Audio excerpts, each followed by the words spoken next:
Olá, no Desinformando desta semana, The Intercept não alegou não ter provas do pedido de dinheiro de Flávio Bolsonaro a Daniel Vorcaro.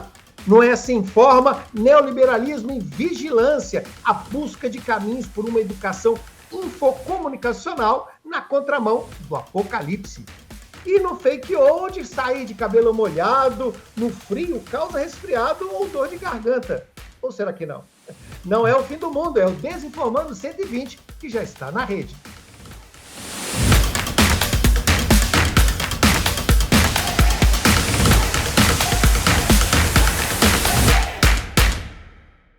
Olá, eu sou o professor Cláudio Magalhães, aqui do meu lado, sempre muito bem informado, pesquisador sobre desinformação, jornalista Diego de Deus, para deixar você e todas as pessoas em torno, que você tem que ser um multiplicador, hein? Para que possa estar com armas suficientes para brigar contra esse grande mal do século, que é a desinformação. Aproveita aí, dá aquele like, indique, né, esse nosso videocast de literacia midiática para todas as pessoas que você acha que precisa ter aí maneiras de combater a desinformação. Visite nosso canal, os outros programas estão aqui no canal do YouTube Democracia da Desinformação. Pode escutar também no Spotify e também no YouTube Music, todos os episódios anteriores, com exceção do Ruim da Semana, que também é legal a gente ver o que estava acontecendo. Todos os outros quadros são temporais, dá para a gente ficar bastante municiado para que a gente possa brigar contra a desinformação. Sem mais papo furado, toca aí a Ruim da Semana.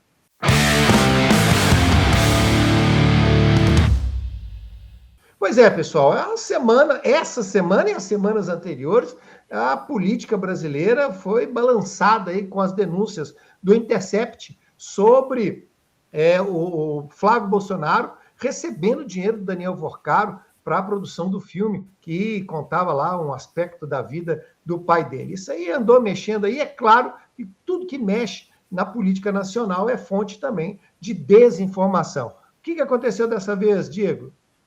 É isso, professor. Uma ótima semana para você e para todos que nos acompanham.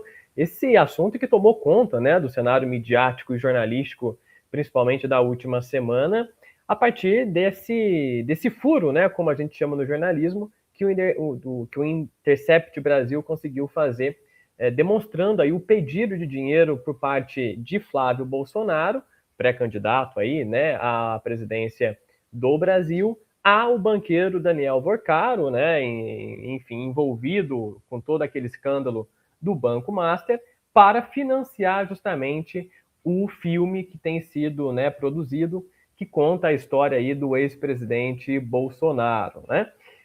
E aí o que acontece diante de toda essa cena, de todo esse imbróglio, né? Primeiro, o Flávio Bolsonaro negou, depois ele buscou contextualizar, depois, né, ele saiu ali, inclusive, discutindo com um jornalista numa coletiva de imprensa que ele deu também na última semana, enfim, debates acalorados em participações de telejornais aqui no Brasil, por exemplo, na Globo News, né, que houve ali um momento ali de maior tensão entre os entrevistadores e Flávio Bolsonaro, mas fato é que o próprio Flávio Bolsonaro assumiu que, de fato, né, ele chegou a pedir dinheiro aí para o Daniel Vorcaro para a produção desse filme, né? E aí surge essa imagem que foi amplamente compartilhada aí na última semana, alegando que o Intercept teria admitido não ter provas do pagamento do valor para o filme de Bolsonaro, mas isso não se sustenta, até porque o próprio Flávio Bolsonaro já assumiu isso, né? O The Intercept conseguiu ali o acesso a documentos, conseguiu também acesso a trocas de mensagens, né, entre Flávio e também o Vorcaro, e que, pelo menos, né, a prova que o Intercept tem é que pelo menos 61 milhões de reais, divididos aí em 6 operações entre fevereiro e maio do ano passado, teria sim ocorrido, né? Inicialmente, a princípio, o valor prometido pelo Vorcaro, que foi pedido pelo Flávio, teria sido aí superior à casa de 130 milhões de reais, mas que pelo menos desse montante total, 61 milhões teriam sido aí pagos, né? E aí também tem toda a história envolvendo a Polícia Federal, né? Eu estou viajando aqui pela notícia para poder mostrar todas as facetas, né, dessa verificação que o UOL Confere fez, que tem um desdobramento, que é o fato de que a produtora do filme ter alegado que não recebeu esse dinheiro, né? E aí a Polícia Federal instaurou, então, uma investigação para poder entender qual foi o destino, né, desse dinheiro, e uma das hipóteses é que esse capital teria sido utilizado para financiar a permanência, né, do Eduardo Bolsonaro, irmão do Flávio, filho do Jair, que mora nos Estados Unidos. Então, é uma investigação que ainda está em andamento, que a gente deve ter aí muitos capítulos ainda pela frente, mas que não deixa a desinformação de lado, estando ela muito presente também nesse debate.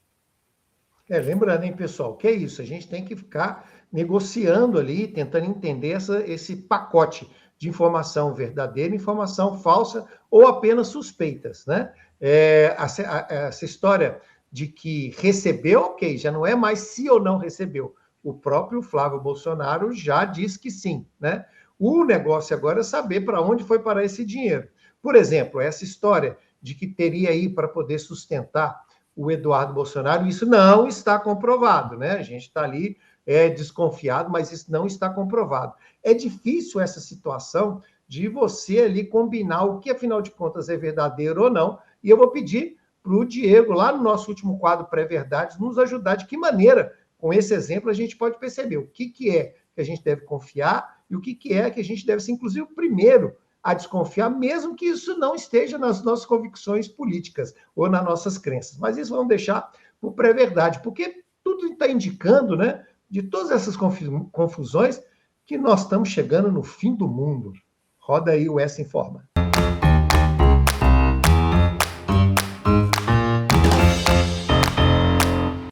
Então, pessoal, você já sabe que esse quadro é quando a gente traz a ciência, os estudos de universidades, de centros de estudos, de pesquisa sobre a desinformação. E a gente traz isso porque o nosso videocast aqui é um videocast que a gente se propõe ser uma literacia midiática. E aí a gente faz uma seleção de artigos, de coisas que são bastante importantes para a gente acreditar e continuar embasado nessa luta contra a desinformação. Diego vai trazer agora um que vai trazer duas questões que são importantes, né? Primeiro, essa história do neoliberalismo, da vigilância, que a gente está ali sempre né, sendo vigiado, o que isso pode contribuir com a desinformação, mas, por outro lado, muita gente desenhando ali o fim do mundo, né? O apocalipse, se não pela inteligência artificial, por todas essas bagunças que têm acontecido. Diego, como é que você consegue misturar isso num artigo científico, essas coisas tão díspares e tão, às vezes, meio malucadas?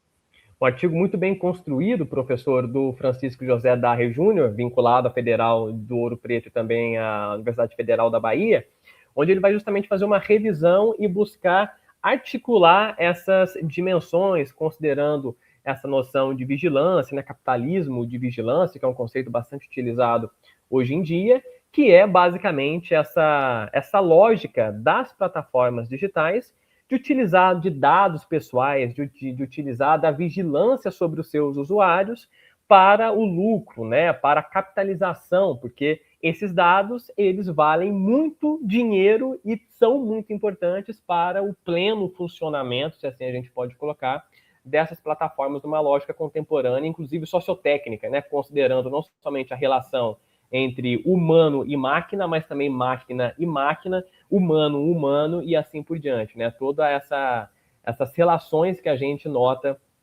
hoje em dia. E aí essa noção, né, de apocalipse, por exemplo, me lembrou muito uma visão até distópica daquela noção de sociedade da informação que o Castells vai colocar lá no início do século, que o Pierre Levy também vai trabalhar um pouco a partir dessa noção, mas o que o Francisco trabalha nesse texto especificamente, ele parte muito da escola de Frankfurt, né, pensando ali principalmente a noção de ação comunicativa que o Habermas vai colocar.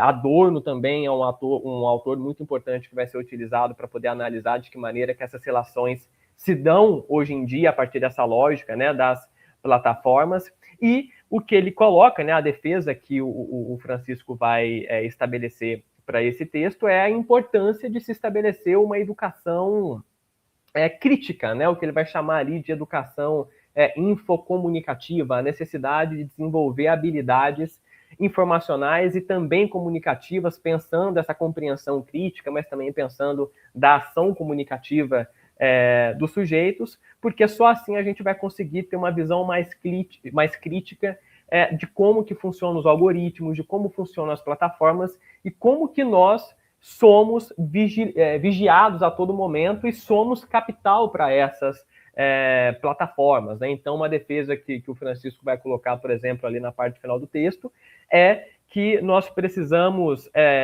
nos reapropriarmos dessas plataformas, ou seja, pensar na reutilização dessas plataformas de maneira crítica e pensando de que maneira que essa educação reflexiva, né, essa educação infocomunicativa possa ser empregada não somente por parte de políticas públicas, mas também de linhas de pesquisa. O próprio papel da universidade, nesse caso, também é muito importante, né, para que a gente consiga alcançar um bem coletivo e, como ele coloca, priorizar processos emancipatórios, ou seja, né, ir além da importância, ou seja, ir além das estruturas que muitas vezes as plataformas acabam nos submetendo e que nós assinamos ali totalmente submissos, né, a essa lógica contemporânea que as plataformas colocam e que, enfim, em maior ou menor grau a gente não consegue escapar delas, a gente vai ser afetado de alguma maneira, mas é isso. Tentar pensar nessa reapropriação das plataformas de maneira crítica para que a gente consiga entender o funcionamento e, a partir disso, estabelecer esses processos emancipatórios a partir disso. E é legal, o Chico Down é um pesquisador querido, um grande amigo, que ele também faz um outro resgate, que é o resgate da teoria crítica, né, que fica muitas vezes abandonado na escola, ainda muito ligado ainda com uma questão meio anacrônica, né, como se fosse uma teoria que só pode ser utilizada ali no início do século XX, que não pode ser utilizada. Não, uma boa teoria, ela é atemporal, e ela pode ser utilizada em vários momentos, né? Claro, respeitando as limitações, mas é o que o Chico faz, ele se apropria, retorna a teoria crítica para a gente discutir essas coisas também. Olha, e o Chico fez uma coisa legal, ele mandou para a gente, você tiver algum artigo, alguma sugestão que você acredita que encaixa no Essa Informa, manda aí nos comentários, porque aí a gente vai estudar e vai trazer ele para cá. Então, é a primeira vez que nós estamos abrindo isso para que você possa indicar também artigos científicos para a gente trazer por Essa Informa, tá ok? Estamos esperando aí a sua contribuição, porque agora nós é que vamos dar uma contribuição para você sobre uma fake old que, olha, eu não tenho problema com isso, mas você pode ter. Roda aí.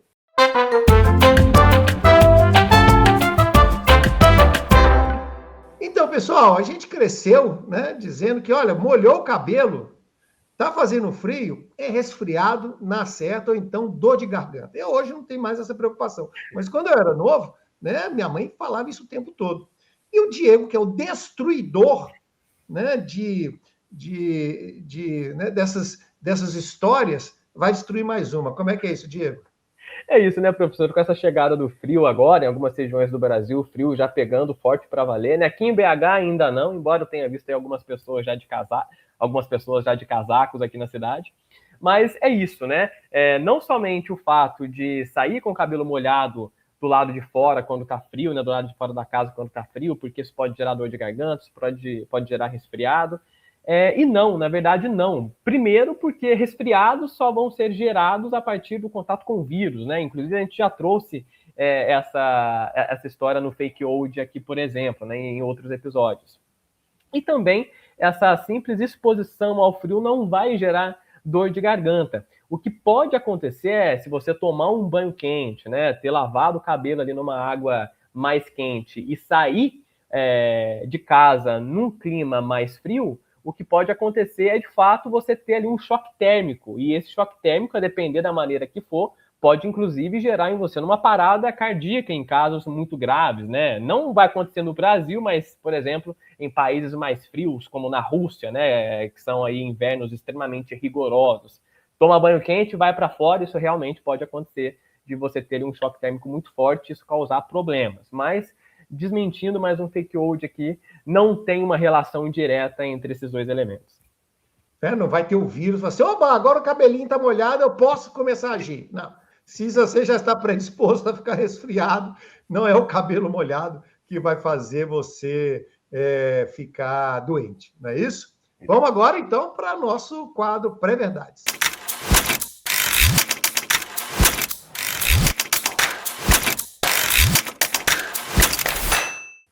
Então, Diego, olha só, você voltando ao primeiro quadro, né, que a gente apresentou, a gente viu ali que você tinha uma notícia verdadeira, né, que é o recurso sendo passado para o Flávio Bolsonaro e para a questão do filme, que ele confirma, mas também a informação de que poderia esse dinheiro estar indo para o irmão, e essa não tem nenhuma comprovação, né?